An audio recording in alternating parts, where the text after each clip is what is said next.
तो बहुत सीधा सा प्रमाण है ना। मैं अपना आधार कार्ड दिखा रहा हूँ, पत्थर फेंकने वाले का देख लो। हाँ, बात सही है। वो स्थानीय नहीं है, वो प्लांटेड है। स्थानीय लोगों को किसी को ना कोई आंदोलन से दिक्कत है। स्थानीय लोग तो किसानों के साथ हैं, चाहे वो सब्जी की बात है, चाहे वो दूध की बात है, चाहे वो लस्सी की बात है। जितना हम कर सकते हैं उतना करने की कोशिश कर रहे हैं। नमस्कार दोस्तों, मैं आपके साथ अवांटा मलिक। हेडलाइंस लाइव न्यूज़ में आपका स्वागत है। किसान बिल को आज 2 महीने से भी ज़्यादा हो चुके हैं और आज हम पहुंचे हैं टीकरी बॉर्डर पर। हम यहाँ पर जानेंगे लोगों से कि उनका लाल किले पे हुए इस बवाल के बाद उनकी क्या राय है।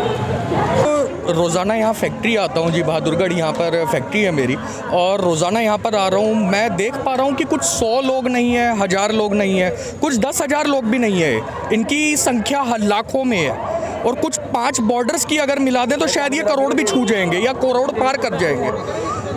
लोगों का कहना है कि ये फंडेड है, ये आंदोलन फंडेड है, इन लोगों को बाहर से पैसा आता है। तो अगर ये कुछ करोड़ लोग फंडेड हो सकते हैं तो लाल किले पर बवाल करने वाले कुछ 20 लोग, 25 लोग, 50 लोग या 100 लोग वो फंडेड नहीं हो सकते। तो ये कहीं ना कहीं जो सारा बवाल हुआ ये एक सोची समझी साजिश। सोची समझी मैं अपने मुंह से नहीं कहूँगा जी कि सोची समझी है। मैं तो बस ये कहना चाहता हूँ कि जो भी कुछ हो रहा है उसके ऊपर जांच होनी चाहिए। लाल किले पर जो भी कुछ हुआ, सरकार उसके ऊपर कमेटी बिठाए, उसके ऊपर जांच करे, उनके खिलाफ FIR करे, एक्शन ले उन लोगों के खिलाफ। इस पूरे किसान आंदोलन को आप किस नज़र से देखते हैं? अन्नदाता हैं जी ये लोग, हमारे साथ के हैं, हम लोगों के बीच के हैं, हम लोगों को बना कर खिलाते हैं, हमें पैदा कर देते हैं। तो मैं नहीं समझता कि ये लोग गलत हैं। कई लोग बोलते हैं कि वो जो भी हुआ, पहले समर्थक थे, फिर जो लाल किले पे हुआ उसके बाद वो कहने लगे कि नहीं, इसमें कुछ किसान है जो नहीं है, बुरा काम किया जो भी लाल किले पे किया, पर उसमें से कोई किसान नहीं था, वो सब प्लांटेड था, सरकार ने करवाया था। किसान ऐसा हरकत कभी नहीं कर सकता। इतने दिनों से वह यहाँ बैठा है, उसने कुछ ऐसी हिंसक काम नहीं किया जो लाल किले पर हुआ। तो सब भड़काया जा रहा है सरकार की तरफ से ताकि आंदोलन ख़त्म कर सके। किसानों ने इसमें कुछ नहीं किया। जो यंगस्टर्स को अगर मैं चाहूँ कि आप क्या एक मैसेज देने का काम करेंगे जो इस किसान आंदोलन से कटने के लगे हैं, उन लोगों को क्या कहना चाहेंगे? यंगस्टर्स से बस इतना ही कहूँगी कि आज जो इतने सारे लोग खड़े हैं वो अपने लिए नहीं खड़े, पूरे देश के लिए खड़े हैं, सरकार के खिलाफ खड़े हैं। बात सिर्फ किसानों की नहीं है, और भी बहुत सारे ऐसे मुद्दे हैं जो सरकार हम पर थोप रही है, उसके खिलाफ हम सबको खड़ा होना पड़ेगा। और युवा ही खड़ा नहीं हुआ तो फिर आने वाला कल कुछ नहीं कर पाएगा। जी हाँ, कहीं ना कहीं युवा इस देश की राजनीति को बदल देता है। मेरे साथ यहाँ कुछ और भी युवा साथी मौजूद हैं। अगर मैं आपसे जिन्होंने बैनर आपको दिखा दूँ किस तरीके, वी लोकल सपोर्ट फार्मर्स, जिस तरीके से कल सिंधु बॉर्डर पर स्थानीय लोग बताए गए कि स्थानीय लोग रास्ता रुका होने की वजह से उनका विरोध कर रहे हैं, तो उन लोगों को क्या कहना चाहेंगे और आप क्या सोचते हैं कल के उन हालात को? क्या वो स्थानीय थे? जी मैं भी स्थानीय हूँ, लेकिन मेरे साथ ऐसा कुछ नहीं हुआ, ना मैंने ऐसा कुछ किया। तो मैं यही कहूँगा वो जो भी झूठ दिखा रहे हैं वो ना दिखाएं और मीडिया भी इसकी जांच करे कि क्या सच है और क्या झूठ है। कहीं ना कहीं इस सारे मामले की जांच होनी चाहिए कि वाकई में वो स्थानीय थे या प्लांटेड लोग थे। हाँ, तो किस तरीके से आपको क्या लगता है कि यंगस्टर इस पूरे किसान आंदोलन को आप किस नज़र से देख रहे हैं? ये जो किसान खड़े हुए हैं आज सरकार के खिलाफ कहें या फिर हम कहें कि अपने लिए खड़े हुए हैं, तो ये एक अच्छी डेमोक्रेसी को दिखाता है। तो मैं यही कहूँगा कि यंगस्टर को भी इनका साथ देना चाहिए और इन नियमों को हटाना चाहिए। तो कहीं ना कहीं लोगों का यही कहना है कि जिस तरीके से देश की राजनीति को बदलने का युवा काम करता है। मेरे साथ कुछ और लोग हैं जो हाथ में अपना प्रूफ दिखाने के लिए, आधार कार्ड तक दिखाने के लिए तैयार हैं। मैं आपको बता दूं, ये सतवीर सिंह जी जो कि house number 1530 sector 6 urban state Bahadurgarh के ही ये रहने वाले हैं। टीकरी बॉर्डर से कुछ ही दूरी पर ये गाँव है। ये लोग वाकई में लोगों को दिखाने आए हैं कि किसान के सपोर्ट में, और ये स्थानीय लोग हैं। और ये तमाम लोग ये भी कह रहे हैं कि जो कल हुड़दंग सिंधु बॉर्डर पर देखा गया, उन लोगों की जांच होनी चाहिए। कहीं ना कहीं वो स्थानीय नहीं, वो सरकार के ही प्लांटेड लोग थे। जो किसानों के बच्चे हैं वही जवान हैं और 26 26 जनवरी को किसान और जवान दोनों आमने सामने हुए, जिसमें किसान भी घायल हुए और कुछ जवानों को भी चोटें, क्या कहना चाहिए? ये भारत सरकार है, किसानों को उपद्रवी, आतंकवादी, खालिस्तानी ना जाने क्या क्या कर रही है। ये बताओ, जो उपद्रवी होते हैं या फिर लुटेरे होते हैं, वो कितना आम पब्लिक को नुकसान पहुंचाते हैं। आप 26 जनवरी को देख लीजिए, कहीं भी कोई किसी तरह का लूटपाट हुई, किसी महिला के साथ कोई किसी तरह का छेड़छाड़ हुई। हमारा जो मकसद है सिर्फ अपने हक जो है हमारा 3 कानून जो है, जो काले कानून है, इनको निरस्त करवाना है। सरकार इनको वापस ले और हम चुपचाप से जहां से आए थे वहां वापस चले जाएंगे। किसान एकता जिंदाबाद। कहीं ना कहीं जो सरकार है वो इस काले कानून को लेकर हठधर्मी बनी हुई है।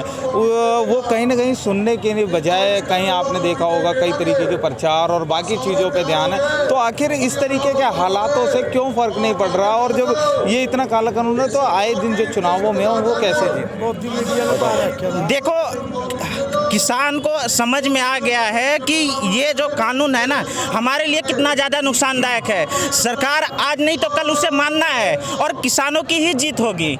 रही बात ये, हमें कितना भी बदनाम कर ले, खालिस्तानी बोल ले, आतंकवादी कर ले या फिर कुछ भी कर ले, लेकिन हम उनसे पीछे नहीं हटने, हम बिल्कुल भी नहीं टूटने वाले हैं। हम अपना हक लेके रहेंगे और किसान एकता जिंदाबाद।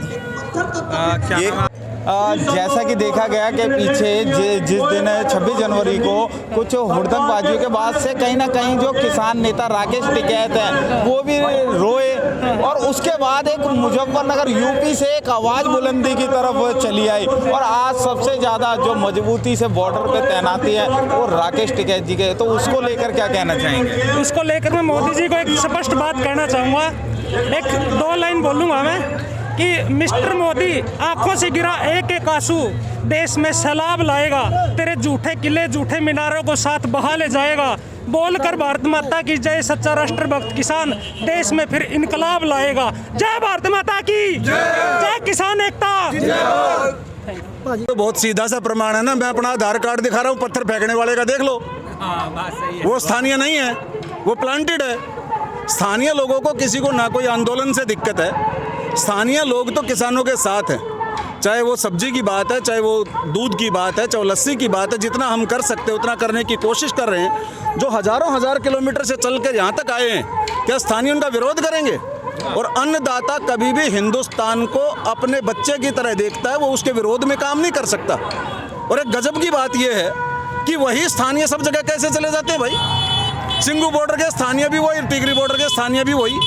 तो मीडिया को थोड़ा सा इस बात पर सब्र करना चाहिए, देखना चाहिए कि पहचान तो ले कौन सा स्थानीय है। ये जितने आदमी खड़े हैं, बहादुरगढ़ विधानसभा क्षेत्र में 35 गांव हैं, ये कम से कम 15 गांव के आदमी तो ये खड़े हैं, अलग अलग गांव के, हम यहीं के हैं, लोकल हैं। तो किसानों के आंदोलन की सरासर जो गवर्नमेंट की प्लानिंग है वो प्लांटेड लोगों के माध्यम से इस तरह की गलत हरकतें कराती है, ताकि स्थानीय लोगों में और इस एरिया के क्षेत्र में किसानों के कारण परेशानी। आप तो मीडिया के हैं, आप पर देश भरोसा करता है, तो आप ऐसा दिखाइए ना कि ये रास्ता पुलिस ने रोक रखा है, किसानों ने रोक रखा है। यहाँ से कितनी गाड़ियाँ निकाल लो, पुलिस नहीं जाने देती।